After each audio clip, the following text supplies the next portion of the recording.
ధనరాజుని ఎప్పటికప్పుడు నువ్వే నీ చేతుల్లో నుంచి బయటికి రానియకుండా అలానే పట్టుకుంటావు అనుకుంటా. అండ్ 2-3 ఇంటర్వ్యూస్ లో చెప్పాడు, ఎక్కడి నుంచి అయితే వచ్చామో మళ్ళీ అక్కడికే తీసుకొచ్చి వదిలేసేటట్టున్నావు మమ్మల్ని రోడ్డు మీదకి. అంటే అంత ఎమోషనల్ గా మాట్లాడాల్సిన సందర్భాలు ఏమొచ్చాయి? అంటే ఫైనాన్షియల్ గా ఏం తప్పు ఫైనాన్షియల్ గా చేశాడని? అంటే ఆ, ఒక సినిమా తీసారన్న, ధనలక్ష్మి తలుపు తడితే అని. ఆ. బేసిక్ గా ఆ సినిమా తీయటం నాకు ఇష్టం లేదన్న. అంటే ఎంత నువ్వు సినిమా తీసా ఆ స్టోరీ విన్న తర్వాత నేను జెన్యున్ గా చెప్తానన్నా, నువ్వు ఏదన్నా నువ్వు 10 కోట్లు పెట్టితి, 10 లక్షలు పెట్టితి, అది బాగుంటే బాగుందని చెప్తాను. యాక్టర్ ధనరాజ్ వైఫ్ గా నేను నీకు చెప్పను. యాజ్ ఎ ఆడియన్ గానే సినిమా చూస్తా, ఆడియన్ గానే చెప్తాను నేను అదే చెప్తా. అయితే లేదు ఆడుతుంది, ఓకే గో హెడ్, వెళ్ళు చెయ్యు.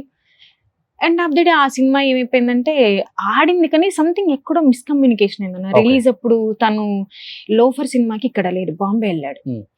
అది ఏమైందో కూడా తెలియదు. యాక్చువల్లీ నేనేమనుకున్నట్టు అసలు అందులో ఇన్వాల్వ్ అవ్వద్దు, అసలు ఇంత కూడా ఇన్వాల్వ్ అవ్వలేదు. నేను లొకేషన్ కూడా వెళ్ళలేదు.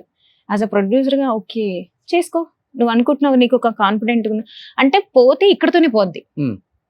వస్తే వెల్ అండ్ గుడ్. అంటే రాంగ్ డెసిషన్ తీసుకుంటే స్టార్టింగ్ లోనే ఇద్దరితో అంటే సంపాదించింది మొత్తం దానికే పోతే పెట్టేసారా? మళ్ళీ జీరో నుంచి స్టార్ట్ చేద్దాం అంతే. నేను డిసైడ్ అయిపోయి, ఎందుకంటే అన్న తన మైండ్ లో అది ఉంది అనుకోండి, ధనరాజ్ అంటే ఇది ఉంది అనుకుంటే దానికోసం ఎక్కడికైనా వెళ్తాడు అన్న. ఓకే ఓకే ఎందుకు పోతే ఈ చిన్న బడ్జెట్ లోనే పోతుంది, లేదంటే ఇంకో డన్ కదా, ఓకే డన్ అన్నట్టు వదిలేసా.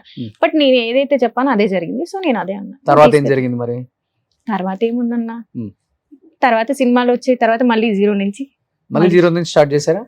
మళ్ళీ జీరో నుంచి స్టార్ట్ చేసాం.